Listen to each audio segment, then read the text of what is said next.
আসসালামু আলাইকুম। প্রতিদিনের মতো নতুন আরেকটি ভিডিও নিয়ে চলে আসলাম। আশা করি সবাই ভালো আছেন। তো এই যে আজকে সকালবেলা ঘুম থেকে উঠে আনাজ বারান্দায় খেলতেছে। এটা শুধু আজকেই না, প্রতিদিনই ও সকালবেলা ঘুম থেকে উঠে বারান্দায় চলে যায়। ওর এটা প্রতিদিনের একটা কাজ। তো আজকে আমার খুবই ঘুম পাইতেছিল।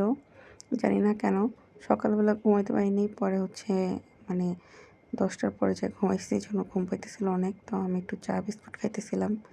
এই যে আনাজকে এখনও খাওয়াই নাই, কারণ আগে আমি খাইনি, নাইলে আমার ঘুমে চোখ খুলতে পারতেছি না এমন অবস্থা।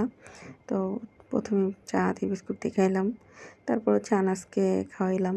তো আনাজকে খাওয়া শেষে তো চিন্তা করলাম, যেহেতু সব কিছু করাই আছে, গুছানোই আছে, শাকটা আগের দিন রাতেই গুছিয়ে রাখছিলাম, তো রান্না করে ফেলি। তো এখানে এই যে মাছটা দিয়ে শাক রান্না করতেছিলাম।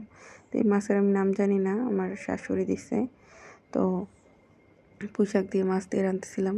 পুঁইশাকটা খুবই মজা হয়েছে। তো আমি যেহেতু হালকা পাতলা চা বিস্কুট খাইছি, তাই চিন্তা করলাম যে একটু সিঙ্গারা সমোচা খাই। তো আমি আর আনাস বসে সেখানে সিঙ্গারা সমোচা খাইতেছিলাম। তারপর আমার লাঞ্চ করতে করতে অনেক দেরি হয়েছে, কারণ আমি ঘরের বাকি সব কাজগুলো করে রাখছি। তো এখানে আমি একা একা লাঞ্চ করতে বসছি, কারণ এই মনাই স্বাভাবিক। আর যাই হোক, 4টা বাজে লাঞ্চ করতেছিলাম। তো এই যে কুমড়া ভাজি, তারপরে একটু চা খাইতেছিলাম, কারণ খুবই মাথা ব্যথা করতেছিল। আসলে আমার ইদানিং লাঞ্চ করতে করতে 4টা বেজে যায়, আর আনাস একটু পরেই উঠে যায়। তো সন্ধ্যায় একটু ছোলা গরম করতেছিলাম, ফ্রিজে ছিল আগে যে করছিলাম, তখন আমি অনেকগুলো ফ্রিজে রেখে দিছিলাম, কারণ বেশি করে রাখছি, মাঝে মধ্যে নামায় নামায় খাবো তাই। তো এখান থেকে মুড়ি একটু ছোলা দিছি, আর আমি এটার মধ্যে মুড়ি মাখাই নিছি। এত থালা বাসন ধুতে বিরক্ত লাগে। আর এখানে একটু তরকারিটা গরম করে নিতেছিলাম, শাকের তরকারি নাইলে নষ্ট হয়ে যাবে।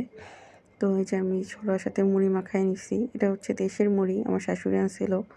তো সেটা খাইয়া আমার কেমন জানি মনে হইতেছিল আর কি খাইতে মন চাইতেছে। তো পরে চিন্তা করলাম যে একটু নুডলস সিদ্ধ করে খাই।